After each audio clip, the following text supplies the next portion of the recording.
So much. Mr. Speaker, Mr. Vice President, members of Congress, my fellow Americans. Today in America, a teacher spent extra time with a student who needed it and did her part to lift America's graduation rate to its highest levels in more than 3 decades. An entrepreneur flipped on the lights in her tech startup and did her part to add to the more than 8 million new jobs our businesses have created over the past 4 years.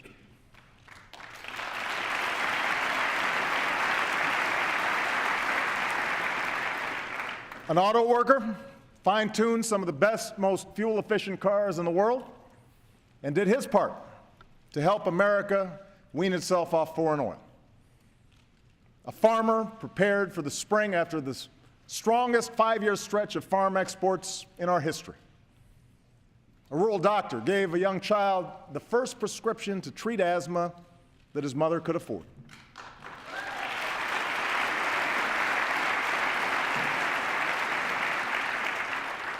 A man took the bus home from the graveyard shift, bone-tired, but dreaming big dreams for his son. And in tight-knit communities all across America, fathers and mothers will tuck in their kids, put an arm around their spouse, remember fallen comrades, and give thanks for being home from a war that after 12 long years is finally coming to an end.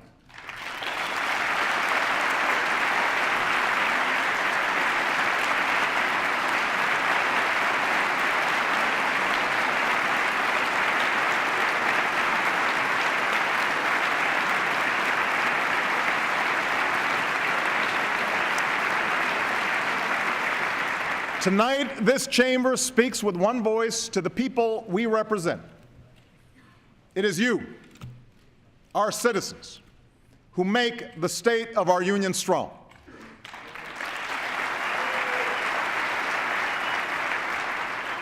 And here are the results of your efforts.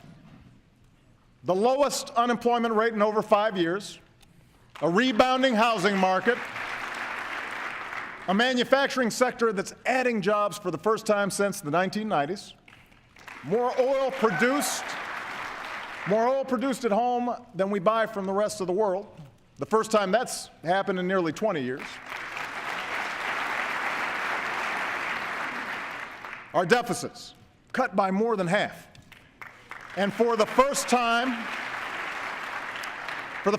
in over a decade, business leaders around the world have declared that China is no longer the world's #1 place to invest. America is.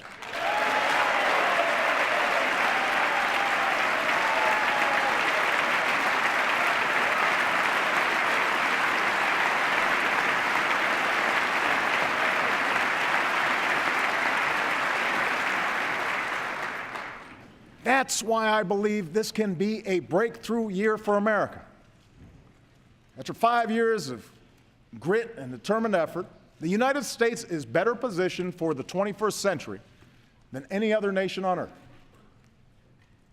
The question for everyone in this chamber, running through every decision we make this year, is whether we are going to help or hinder this progress.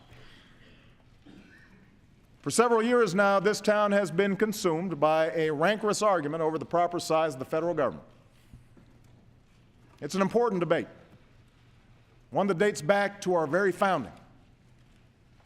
But when that debate prevents us from carrying out even the most basic functions of our democracy, when our differences shut down government or threaten the full faith and credit of the United States, then we are not doing right by the American people.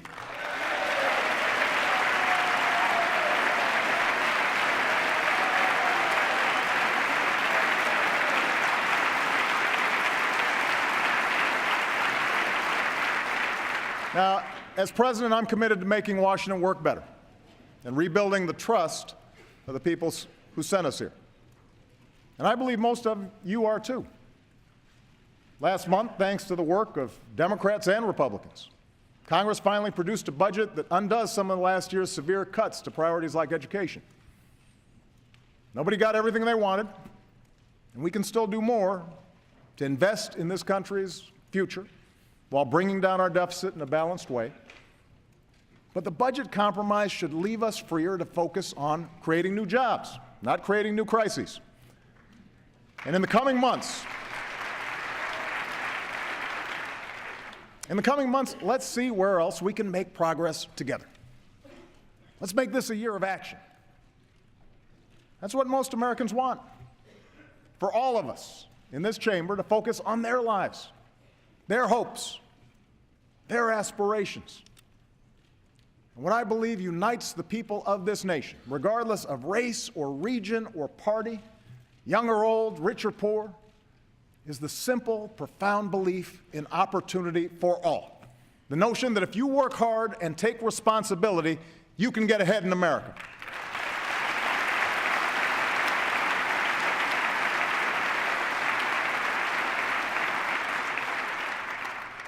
Let's face it, that belief has suffered some serious blows. Over more than 3 decades, even before the Great Recession hit, massive shifts in technology and global competition had eliminated a lot of good middle-class jobs and weakened the economic foundations that families depend on.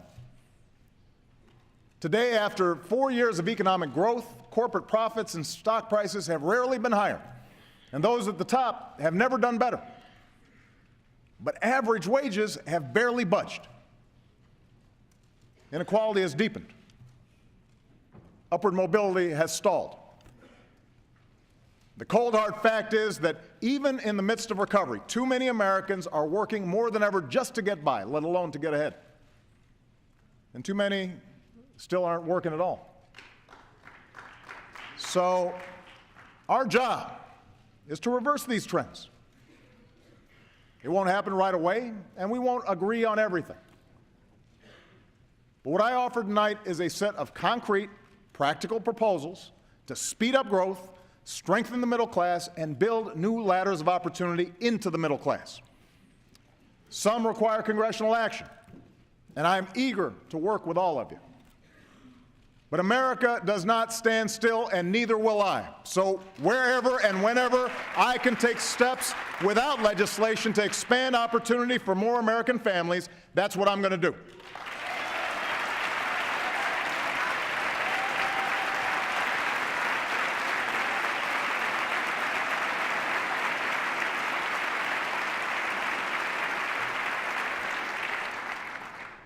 As usual, our First Lady sets a good example.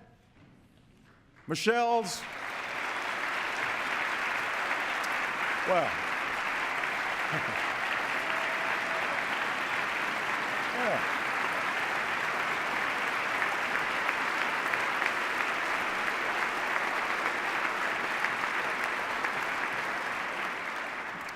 Michelle's Let's Move partnership with schools, businesses, local leaders has helped bring down childhood obesity rates for the first time in 30 years. And that's an achievement that will improve lives and reduce health care costs for decades to come. The Joining Forces Alliance that Michelle and Jill Biden launched has already encouraged employers to hire or train nearly 400,000 veterans and military spouses.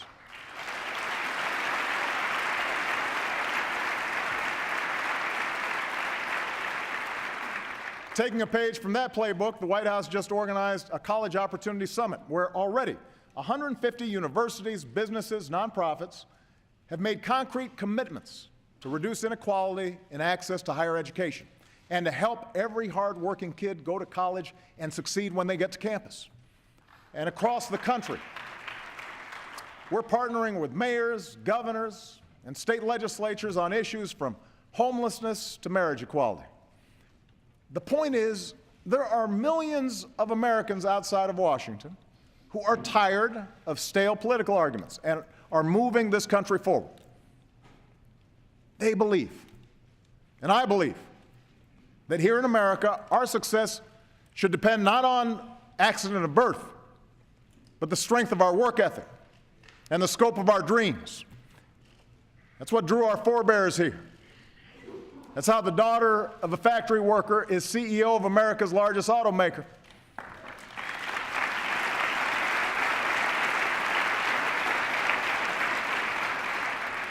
How the son of a barkeep is Speaker of the House.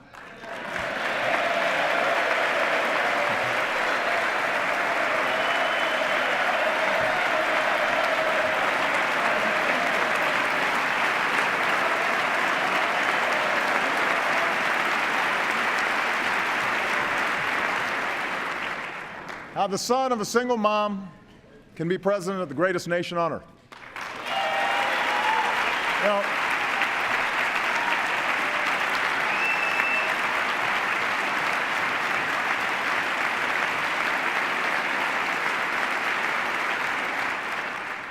opportunity is who we are. And the defining project of our generation must be to restore that promise. We know where to start. The best measure of opportunity is access to a good job. With the economy picking up speed, companies say they intend to hire more people this year. And over half of big manufacturers say they're thinking of insourcing jobs from abroad.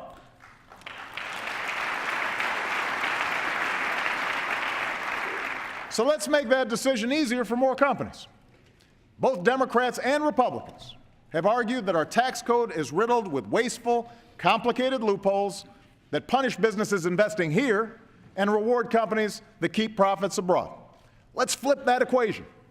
Let's work together to close those loopholes, end those incentives to ship jobs overseas, and lower tax rates for businesses that create jobs right here at home.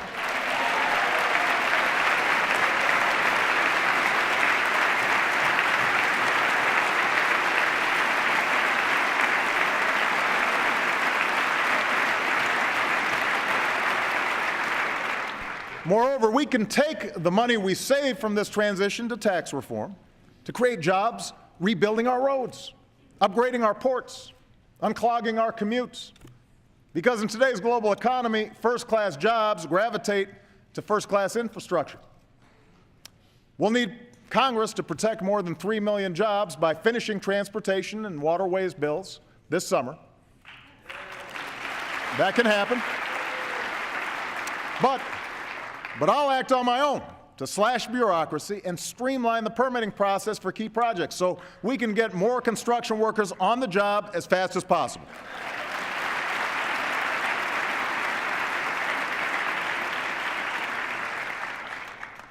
We also have the chance right now to beat other countries in the race for the next wave of high-tech manufacturing jobs. And my administration's launched 2 hubs for high-tech manufacturing in Raleigh, North Carolina, and Youngstown, Ohio, where we've connected businesses to research universities that can help America lead the world in advanced technologies. Tonight, I'm announcing we'll launch 6 more this year. Bipartisan bills in both houses could double the number of these hubs and the jobs they create. So get those bills to my desk. Put more Americans back to work.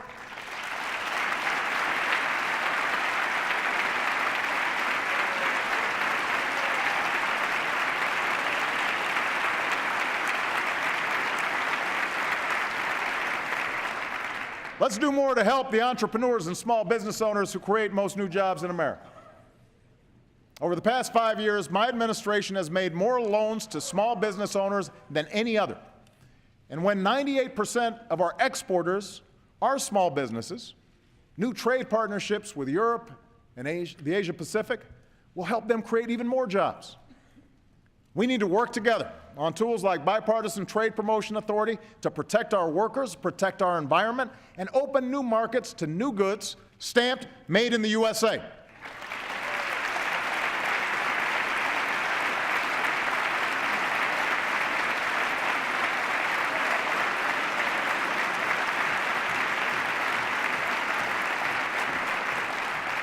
Listen, China and Europe aren't standing on the sidelines.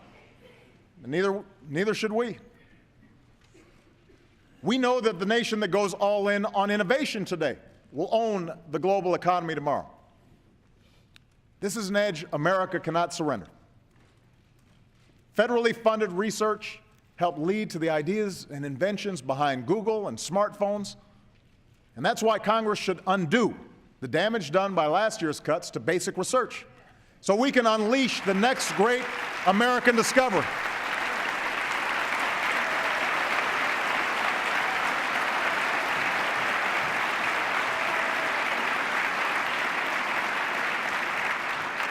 There are entire industries to be built based on vaccines that stay ahead of drug-resistant bacteria, or paper-thin material that's stronger than steel. And let's pass a patent reform bill that allows our businesses to stay focused on innovation, not costly and needless litigation.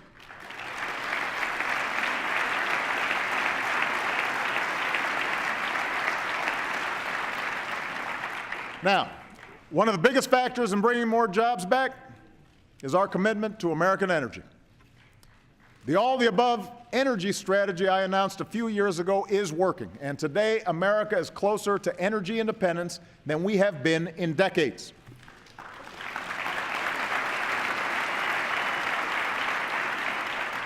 One of the reasons why is natural gas. If extracted safely, it's the bridge fuel that can power our economy with less of the carbon pollution that causes climate change. Businesses plan to invest almost $100 billion in new factories that use natural gas. I'll cut red tape to help states get those factories built and put folks to work. And this Congress can help by putting people to work building fueling stations that shift more cars and trucks from foreign oil to American natural gas.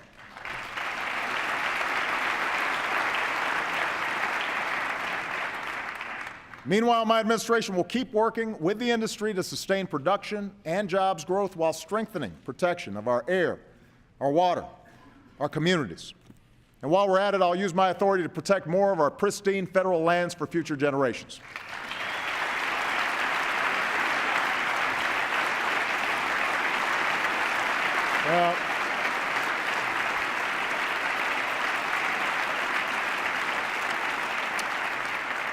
It's not just oil and natural gas production that's booming.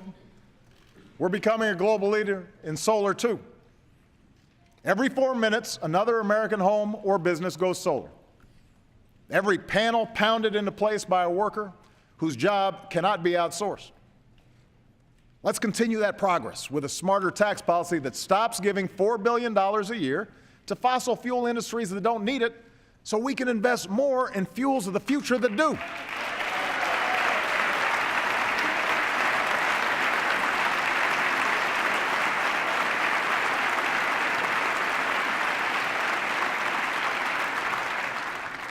And even as we've increased energy production, we've partnered with businesses, builders, and local communities to reduce the energy we consume. When we rescued our automakers, for example, we worked with them to set higher fuel efficiency standards for our cars. In the coming months, I'll build on that success by setting new standards for our trucks, so we can keep driving down oil imports and what we pay at the pump. And taken together, our energy policy is creating jobs and leading to a cleaner, safer planet. Over the past 8 years, the United States has reduced our total carbon pollution more than any other nation on Earth.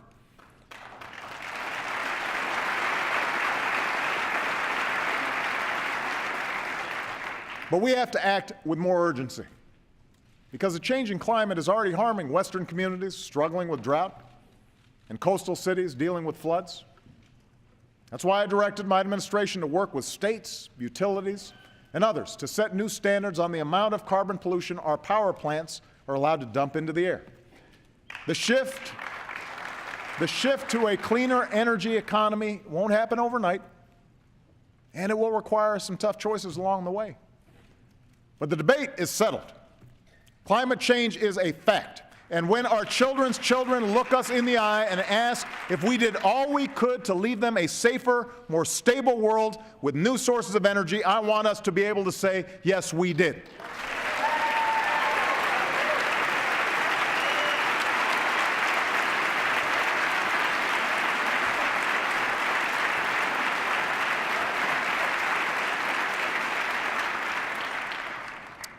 Finally, if we're serious about economic growth, it is time to heed the call of business leaders, labor leaders, faith leaders, law enforcement, and fix our broken immigration system.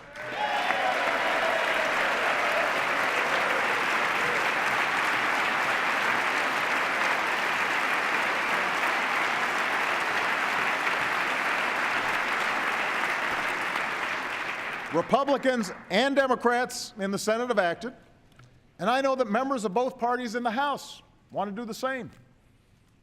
Independent economists say immigration reform will grow our economy and shrink our deficits by almost $1 trillion in the next 2 decades. And for good reason. When people come here to fulfill their dreams, to study, invent, contribute to our culture, they make our country a more attractive place for businesses to locate and create jobs for everybody. So let's get immigration reform done this year. Let's get it done. It's time.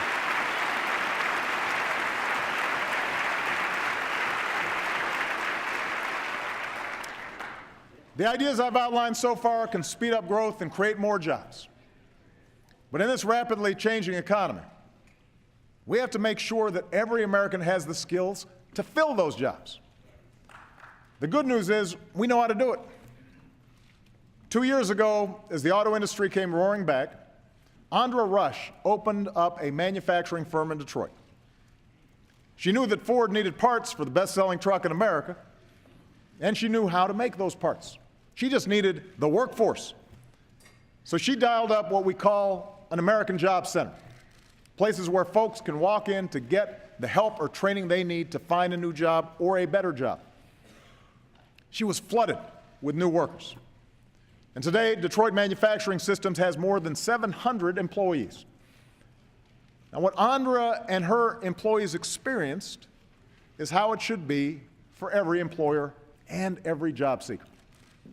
So tonight, I've asked Vice President Biden to lead an across-the-board reform of America's training programs to make sure they have one mission: train Americans with the skills employers need and match them to good jobs that need to be filled right now.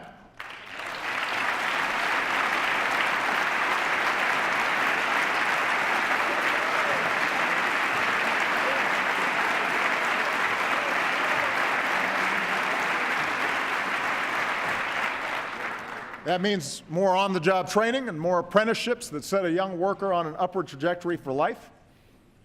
It means connecting companies to community colleges that can help design training to fill their specific needs.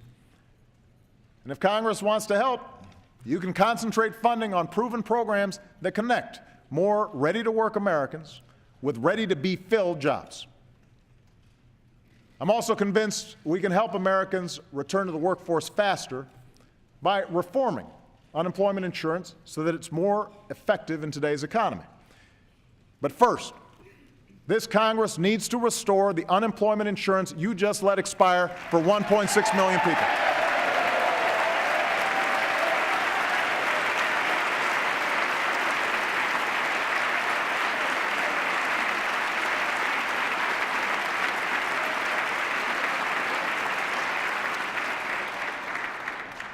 Let me tell you why. Misty DeMars is a mother of 2 young boys. She'd been steadily employed since she was a teenager, put herself through college. She'd never collected unemployment benefits, but she'd been paying taxes. In May, she and her husband used their life savings to buy their first home. A week later, budget cuts claimed the job she loved. Last month, when their unemployment insurance was cut off, she sat down and wrote me a letter, the kind I get every day. We are the face of the unemployment crisis, she wrote. I'm not dependent on the government. Our country depends on people like us who build careers, contribute to society, care about our neighbors. I'm confident that in time I will find a job, I will pay my taxes, and we will raise our children in their own home and the community we love. Please give us this chance.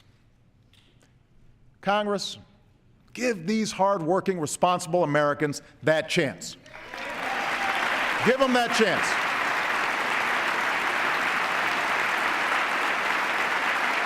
Give them the chance.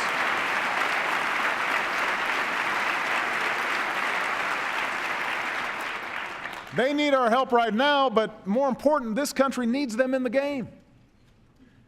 That's why I've been asking CEOs to give more long-term unemployed workers a fair shot at new jobs, a new chance to support their families. And in fact, this week, many will come to the White House to make that commitment real. Tonight, I ask every business leader in America to join us and do the same, because we are stronger when America fields a full team.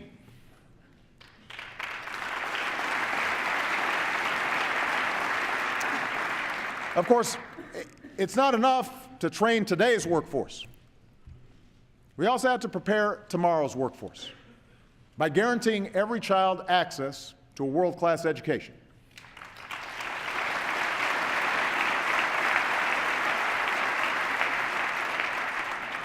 As Steven Rodriguez couldn't speak a word of English when he moved to New York City at age 9. But last month, thanks to the support of great teachers and an innovative tutoring program, he led a march of his classmates through a crowd of cheering parents and neighbors from their high school to the post office where they mailed off their college applications. And this son of a factory worker just found out he's going to college this fall.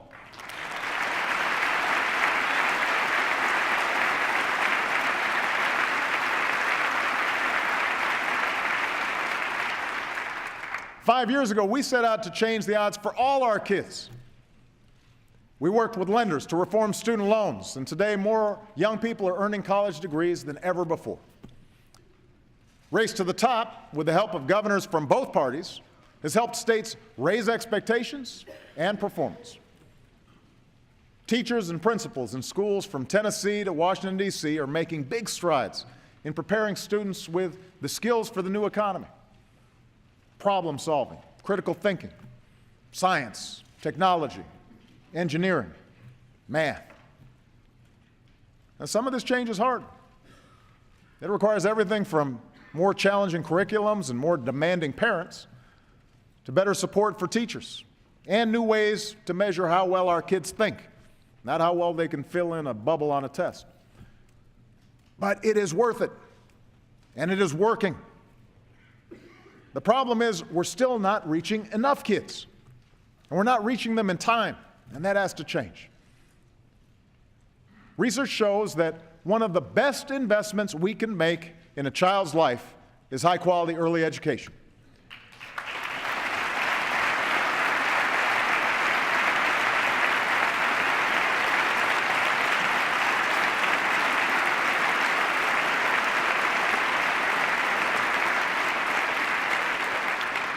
Last year, I asked this Congress to help states make high-quality pre-K available to every 4-year-old.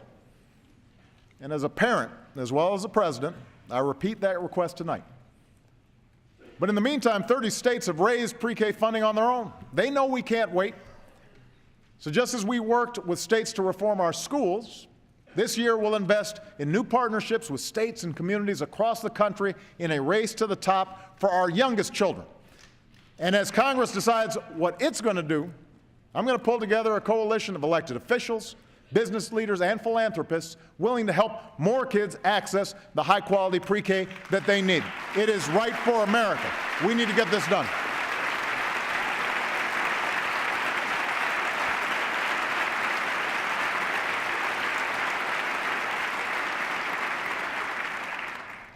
Last year, I also pledged to connect 99% of our students to high-speed broadband over the next 4 years. Tonight, I can announce that with the support of the FCC and companies like Apple, Microsoft, Sprint, and Verizon, we've got a down payment to start connecting more than 15,000 schools and 20 million students over the next 2 years without adding a dime to the deficit.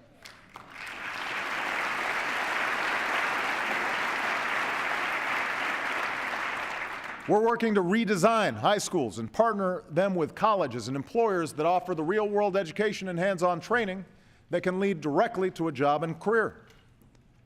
We're shaking up our system of higher education to give parents more information and colleges more incentive to offer better value so that no middle-class kid is priced out of a college education. We're offering millions the opportunity to cap their monthly student loan payments to 10% of their income. And I want to work with Congress to see how we can help even more Americans who feel trapped by student loan debt.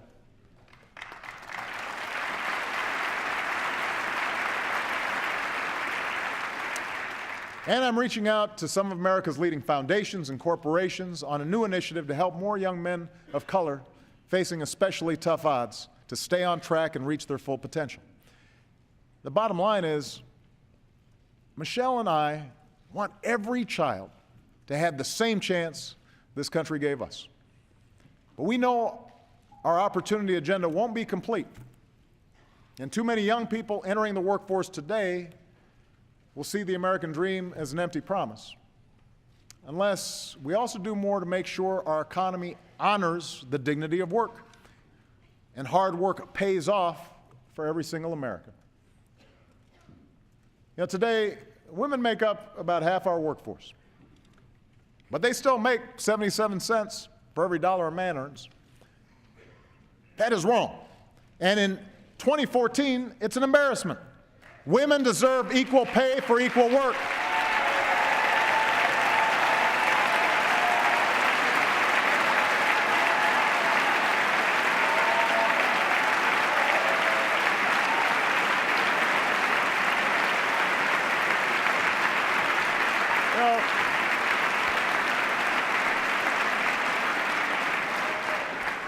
She deserves to have a baby without sacrificing her job. A mother deserves a day off to care for a sick child or a sick parent without running into hardship. And you know what? A father does too.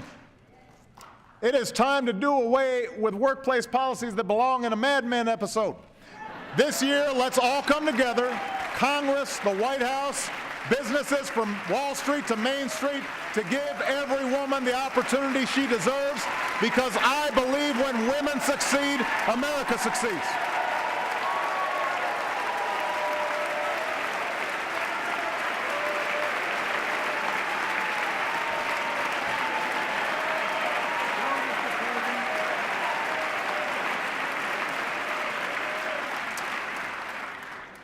Now, women hold a majority of lower wage jobs, but they're not the only ones stifled by stagnant wages. Americans understand that some people will earn more money than others, and we don't resent those who, by virtue of their efforts, achieve incredible success. That's what America's all about. But Americans overwhelmingly agree that no one who works full-time should ever have to raise a family in poverty.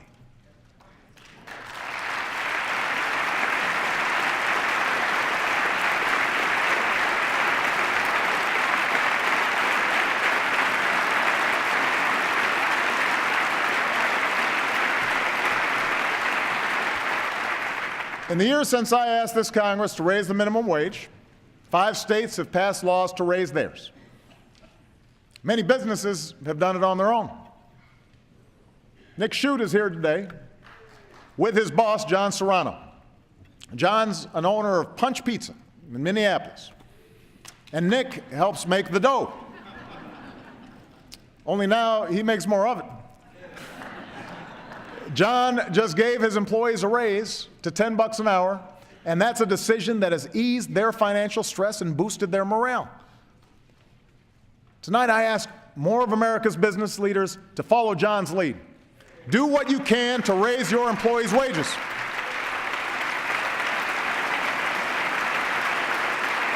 It's good for the economy, it's good for America.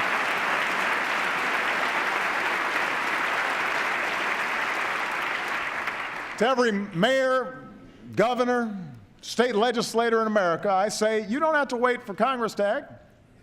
Americans will support you if you take this on. And as a chief executive, I intend to lead by example. Profitable corporations like Costco see higher wages as the smart way to boost productivity and reduce turnover. We should too. In the coming weeks, I will issue an executive order requiring federal contractors to pay their federally funded employees a fair wage of at least $10.10 an hour, because if you cook our troops' meals or wash their dishes, you should not have to live in poverty.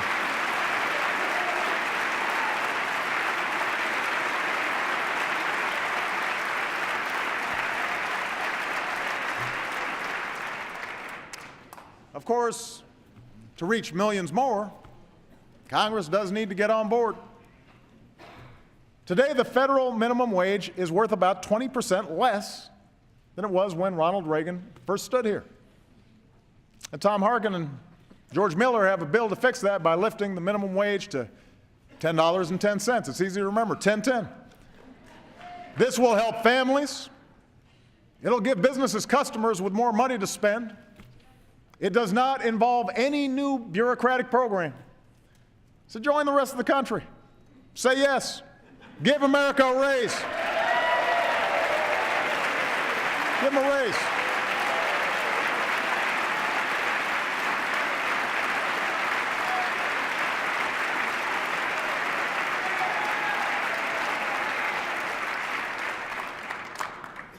There are other steps we can take to help families make ends meet. And few are more effective at reducing inequality and helping families pull themselves up through hard work than the Earned Income Tax Credit. Right now, it helps about half of all parents at some point. Think about that. It helps about half of all parents in America at some point in their lives. But I agree with Republicans like Senator Rubio that it doesn't do enough for single workers who don't have kids. So let's work together to strengthen the credit, reward work, help more Americans get ahead. Let's do more to help Americans save for retirement. Today, most workers don't have a pension. A Social Security check often isn't enough on its own. And while the stock market has doubled over the last 5 years, that doesn't help folks who don't have 401ks. That's why tomorrow I will direct the Treasury to create a new way for working Americans to start their own retirement savings. MyRA. It's a new savings bond that encourages folks to build a nest egg. MyRA guarantees a decent return with no risk of losing what you put in. And if this Congress wants to help, work with me to fix an upside-down tax code that gives big tax breaks to help the wealthy save, but does little or nothing for middle-class Americans. Offer every American access to an automatic IRA on the job so they can save at work just like everybody in this chamber can. And since the most important investment many families make is their home, send me legislation that protects taxpayers from footing the bill for a housing crisis ever again and keeps the dream of home ownership alive for future generations.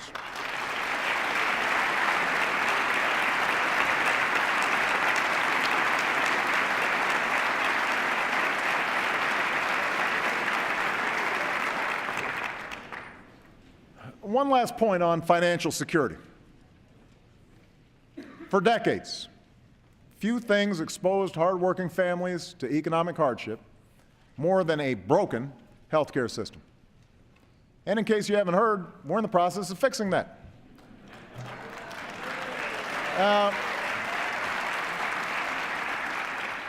A pre-existing condition used to mean that someone like Amanda Shelley, a physician's assistant and single mom from Arizona, couldn't get health insurance. But on January 1st, she got covered.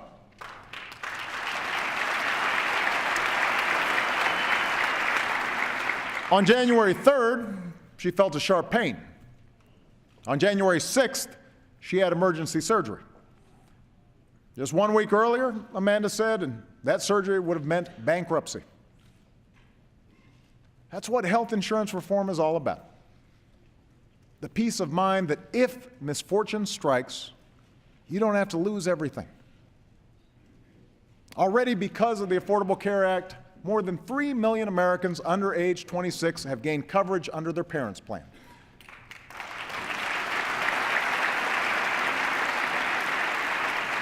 More than 9 million Americans have signed up for private health insurance or Medicaid coverage. 9 million. And here's another number, 0.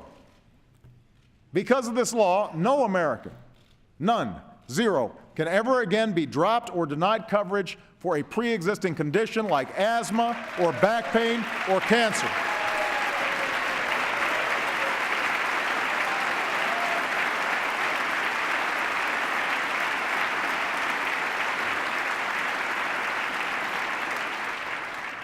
No woman can ever be charged more just because she's a woman.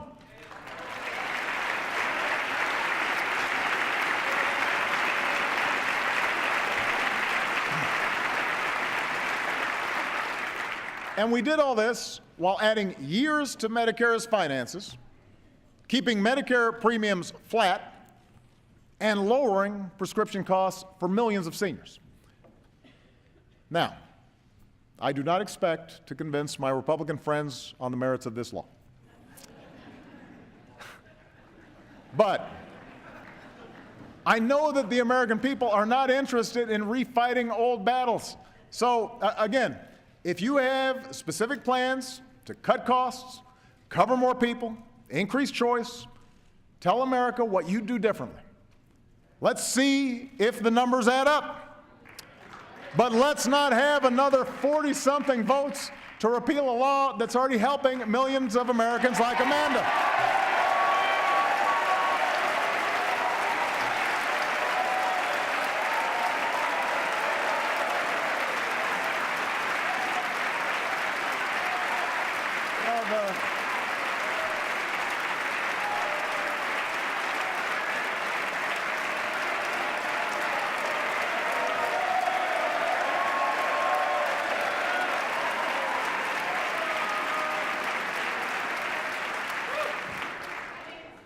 The first 40 were plenty.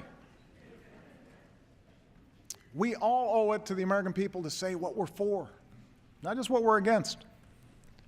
And if you want to know the real impact this law is having, just talk to Governor Steve Beshear of Kentucky, who's here tonight.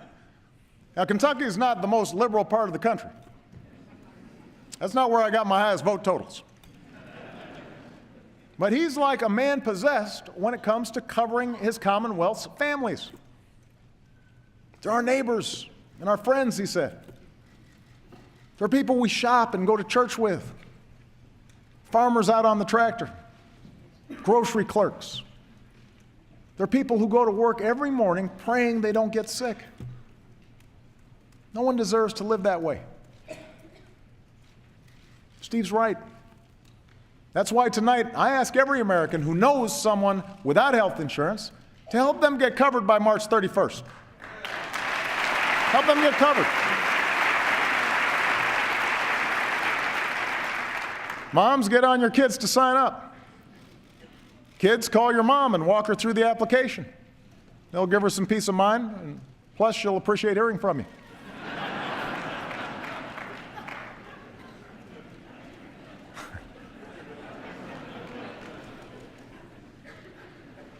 After all, that's the spirit that has always moved this nation forward. It's the spirit of citizenship, the recognition that through hard work and responsibility, we can pursue our individual dreams but still come together as one American family to make sure the next generation can pursue its dreams as well. Citizenship means standing up for everyone's right to vote.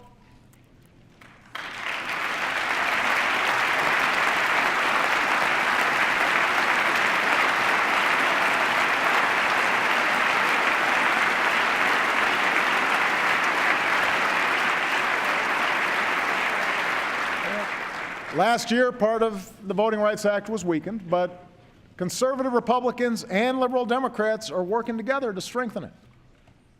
And the bipartisan commission I appointed, chaired by my campaign lawyer and Governor Romney's campaign lawyer, came together and have offered reforms so that no one has to wait more than a half hour to vote. Let's support these efforts. It should be the power of our vote, not the size of our bank accounts, that drives our democracy.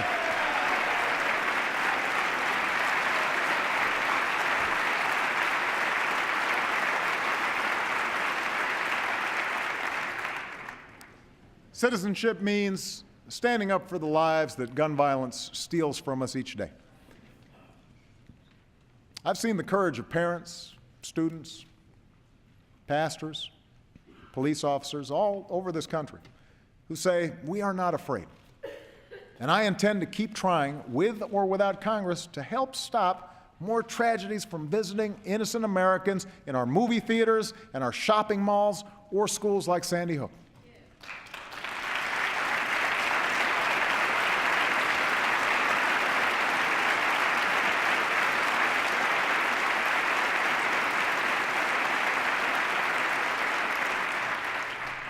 Citizenship demands a sense of common purpose, participation in the hard work of self-government, an obligation to serve our communities. And I know this chamber agrees that few Americans give more to their country than our diplomats and the men and women of the United States Armed Forces.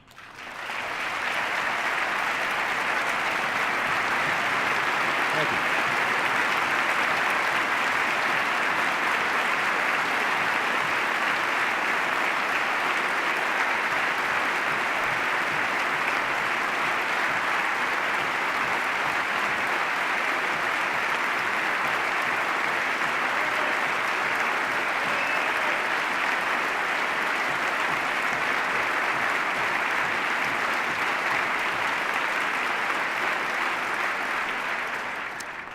Tonight, because of the extraordinary troops and civilians who risk and lay down their lives to keep us free, the United States is more secure.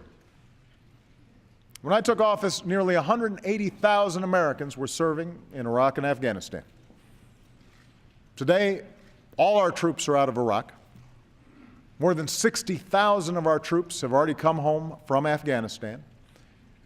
With Afghan forces now in the lead for their own security, our troops have moved to a support role.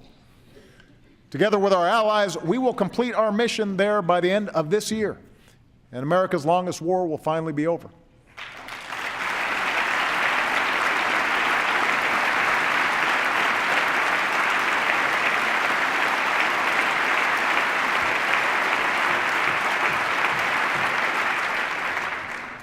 After 2014, we will support a unified Afghanistan as it takes responsibility for its own future. If the Afghan government signs a security agreement that we have negotiated, a small force of Americans could remain in Afghanistan with NATO allies to carry out two narrow missions: training and assisting Afghan forces, and counterterrorism operations to pursue any remnants of al-Qaeda. For while our relationship with Afghanistan will change, one thing will not: our resolve that terrorists do not launch attacks against our country.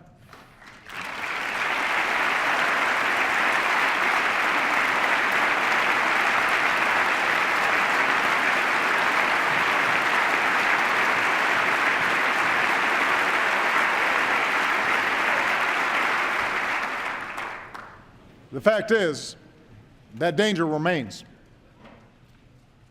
While we've put al-Qaeda's core leadership on a path to defeat, the threat has evolved as al-Qaeda affiliates and other extremists take root in different parts of the world. In Yemen, Somalia, Iraq, Mali, we have to keep working with partners to disrupt and disable those networks. In Syria, we'll support the opposition that rejects the agenda of terrorist networks. Here at home, we'll keep strengthening our defenses and combat new threats like cyber attacks. And as we reform our defense budget, we will have to keep faith with our men and women in uniform and invest in the capabilities they need to succeed in future missions.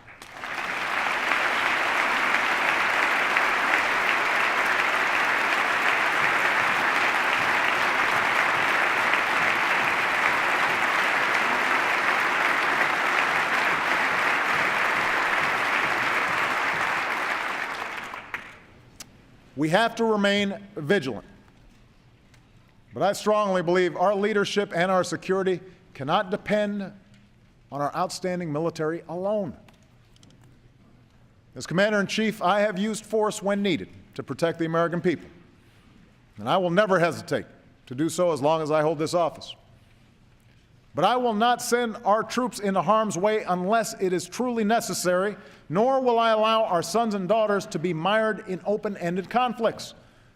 We must fight the battles that need to be fought, not those that terrorists prefer from us, large-scale deployments that drain our strength and may ultimately feed extremism.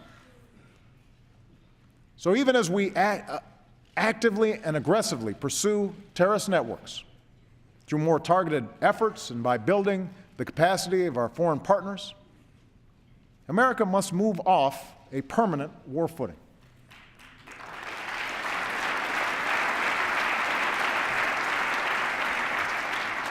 That's why I've imposed prudent limits on the use of drones. For we will not be safer if people abroad believe we strike within their countries without regard for the consequence. That's why, working with this Congress, I will reform our surveillance programs, because the vital work of our intelligence community depends on public confidence, here and abroad, that privacy of ordinary people is not being violated.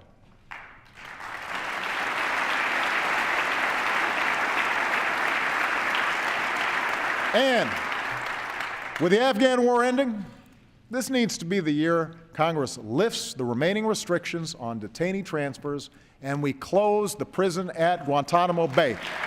Because we counter terrorism not just through intelligence and military actions, but by remaining true to our constitutional ideals and setting an example for the rest of the world. You see, in a world of complex threats, our security, our leadership depends on all elements of our power, including strong and principled diplomacy. American diplomacy has rallied more than 50 countries to prevent nuclear materials from falling into the wrong hands and allowed us to reduce our own reliance on Cold War stockpiles. American diplomacy, backed by the threat of force, is why Syria's chemical weapons are being eliminated.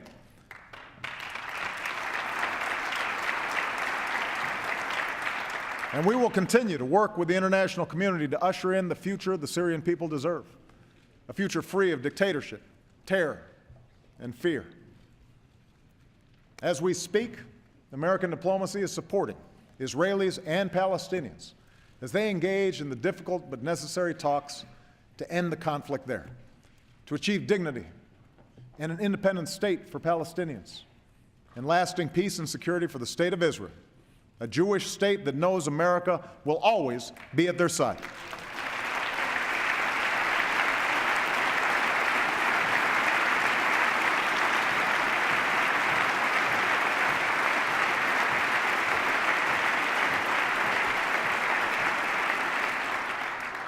And it is American diplomacy, backed by pressure, that has halted the progress of Iran's nuclear program and rolled back parts of that program for the very first time in a decade. As we gather here tonight, Iran has begun to eliminate its stockpile of higher levels of enriched uranium. It's not installing advanced centrifuges. Unprecedented inspections help the world verify every day that Iran is not building a bomb. And with our allies and partners, we're engaged in negotiations to see if we can peacefully achieve a goal we all share, preventing Iran from obtaining a nuclear weapon.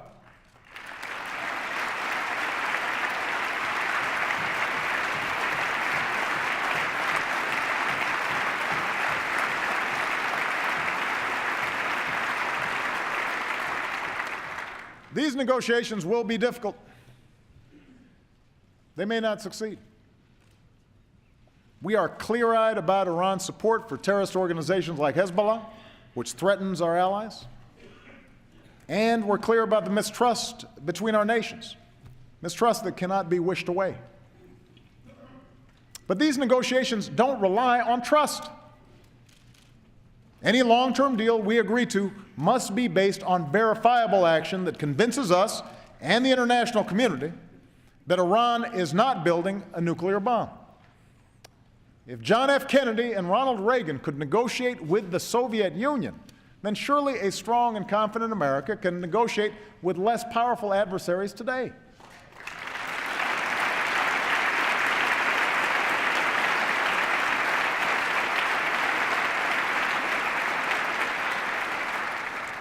The sanctions that we put in place help make this opportunity possible. But let me be clear. If this Congress sends me a new sanctions bill now that threatens to derail these talks, I will veto it. For the sake of our national security, we must give diplomacy a chance to succeed.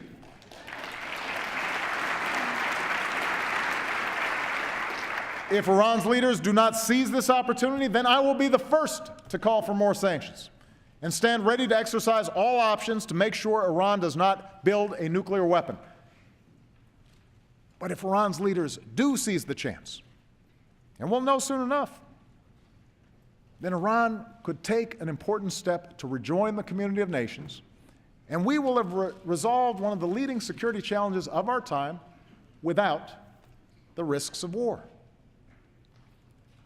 And finally, let's remember that our leadership is defined not just by our defense against threats, but by the enormous opportunities to do good and promote understanding around the globe, to forge greater cooperation, to expand new markets, to free people from fear and want.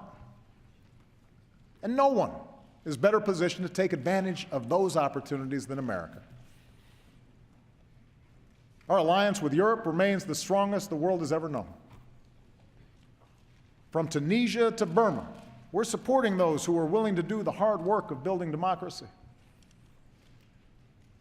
In Ukraine, we stand for the principle that all people have the right to express themselves freely and peacefully, and to have a say in their country's future. Across Africa, we're bringing together businesses and governments to double access to electricity and help end extreme poverty. In the Americas, we're building new ties of commerce, but we're also expanding cultural and educational exchanges among young people. And we will continue to focus on the Asia-Pacific, where we support our allies, shape a future of greater security and prosperity, and extend a hand to those devastated by disaster, as we did in the Philippines when our Marines and civilians rushed to aid those battered by a typhoon, and who are greeted with words like, "We will never forget your kindness," and "God bless America." We do these things because they help promote our long-term security.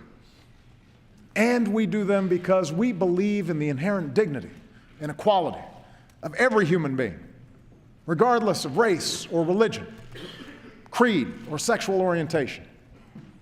And next week, the world will see one expression of that commitment when Team USA marches the red, white, and blue into the Olympic Stadium and brings home the gold.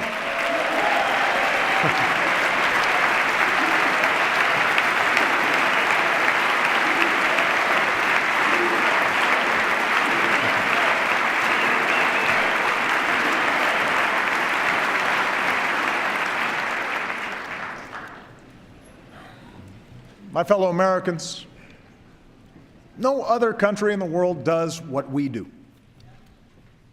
On every issue, the world turns to us, not simply because of the size of our economy or our military might, but because of the ideals we stand for and the burdens we bear to advance them. No one knows this better than those who serve in uniform. As this time of war draws to a close, a new generation of heroes returns to civilian life.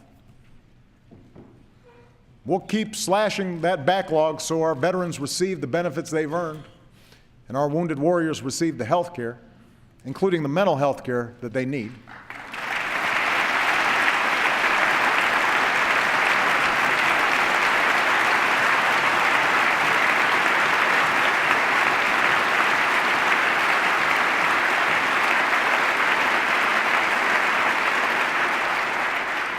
We'll keep working to help all our veterans translate their skills and leadership into jobs here at home.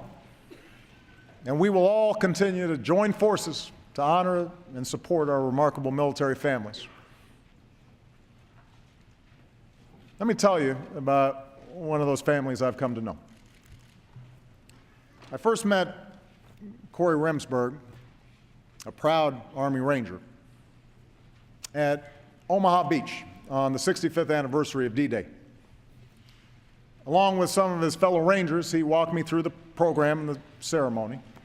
He was a strong, impressive young man, had an easy manner, he was sharp as a tack, and we joked around and took pictures, and I told him to stay in touch. A few months later, on his 10th deployment, Corey was nearly killed by a massive roadside bomb in Afghanistan. His comrades found him in a canal, face down, underwater, shrapnel in his brain. For months, he lay in a coma. The next time I met him in the hospital, he couldn't speak, could barely move. Over the years, he's endured dozens of surgeries and procedures, hours of grueling rehab every day. Even now, Corey's still blind in one eye, still struggles on his left side. But slowly, steadily, with the support of caregivers like his dad, Craig, and the community around him, Corey has grown stronger. Day by day, he's learned to speak again, and stand again, and walk again. And he's working toward the day when he can serve his country again. My recovery has not been easy, he says. Nothing in life that's worth anything is easy. Corey is here tonight. And like the Army he loves, like the America he serves, Sergeant First Class Corey Remsburg never gives up and he does not quit. Corey.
My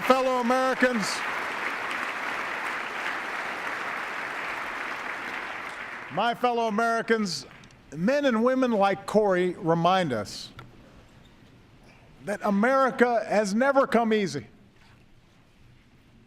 Our freedom, our democracy has never been easy. Sometimes we stumble, we make mistakes, we get frustrated or discouraged. But for more than 200 years, we have put those things aside and placed our collective shoulder to the wheel of progress to create and build and expand the possibilities of individual achievement, to free other nations from tyranny and fear, to promote justice and fairness and equality under the law so that the words set to paper by our founders are made real for every citizen. The America we want for our kids, a rising America where honest work is plentiful and communities are strong, where prosperity is widely shared, an opportunity for all lets us go as far as our dreams and toil will take us. None of it is easy. But if we work together, if we summon what is best in us, the way Corey summoned what is best in him, with our feet planted firmly in today but our eyes cast toward tomorrow, I know it is within our reach. Believe it. God bless you, and God bless the United States of America.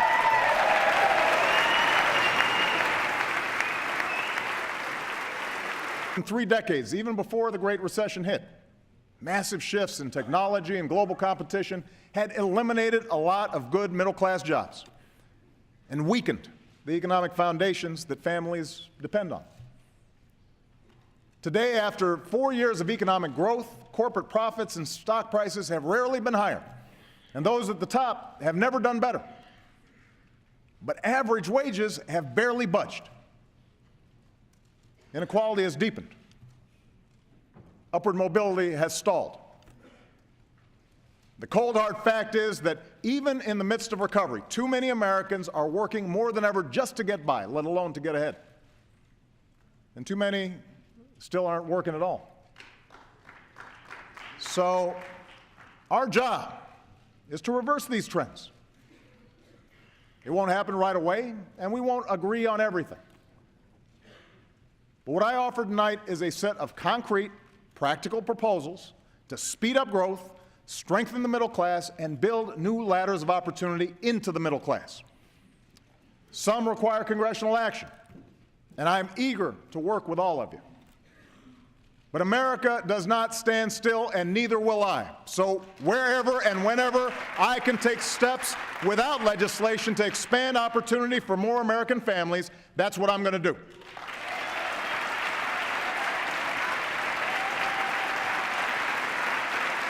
Will tuck in their kids, put an arm around their spouse, remember fallen comrades, and give thanks for being home from a war that after 12 long years is finally coming to an end.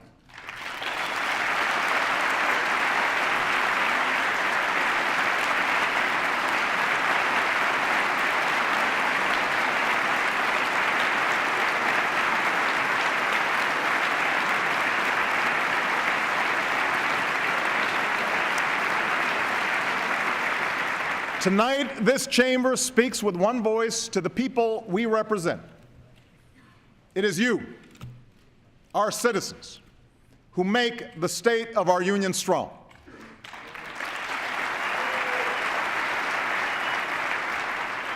And here are the results of your efforts.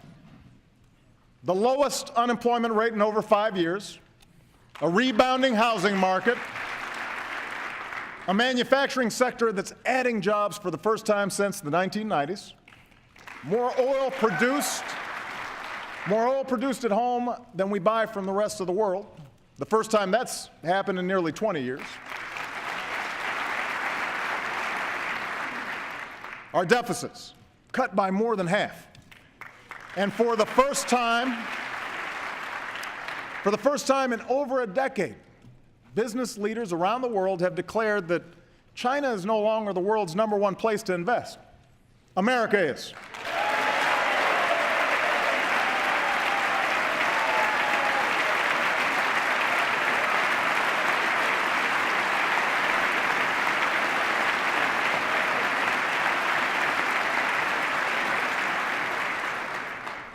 That's why I believe this can be a breakthrough year for America. After 5 years of grit and determined effort, the United States is better positioned for the 21st century than any other nation on earth. The question for everyone in this chamber, running through every decision we make this year, is whether we are going to help or hinder this progress. For several years now, this town has been consumed by a rancorous argument over the proper size of the federal government. It's an important debate, one that dates back to our very founding. But when that debate prevents us from carrying out even the most basic functions of our democracy, when our differences shut down government or threaten the full faith and credit of the United States, then we are not doing right by the American people.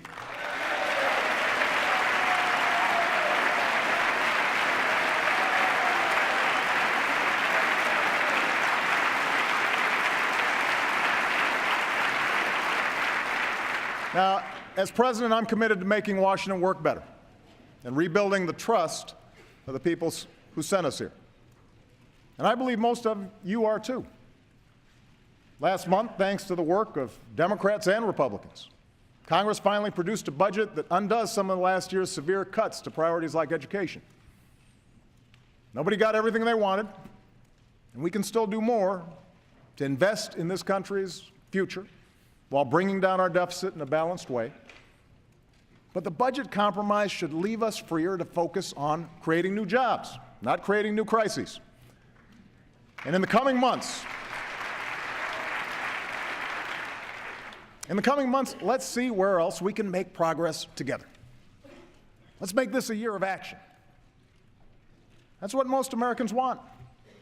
For all of us in this chamber to focus on their lives, their hopes, their aspirations. And what I believe unites the people of this nation, regardless of race or region or party, young or old, rich or poor, is the simple, profound belief in opportunity for all. The notion that if you work hard and take responsibility, you can get ahead in America.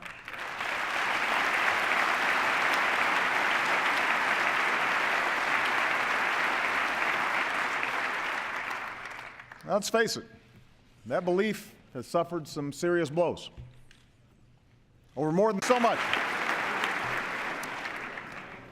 Mr. Speaker, Mr. Vice President, members of Congress, my fellow Americans.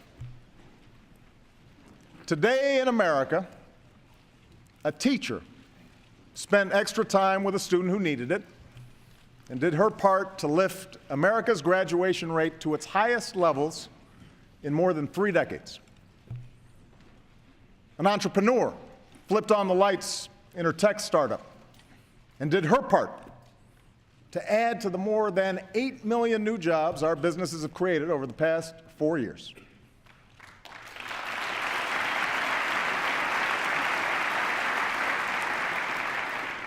An auto worker fine-tuned some of the best, most fuel-efficient cars in the world and did his part to help America wean itself off foreign oil. A farmer prepared for the spring after the strongest 5-year stretch of farm exports in our history. A rural doctor gave a young child the first prescription to treat asthma that his mother could afford.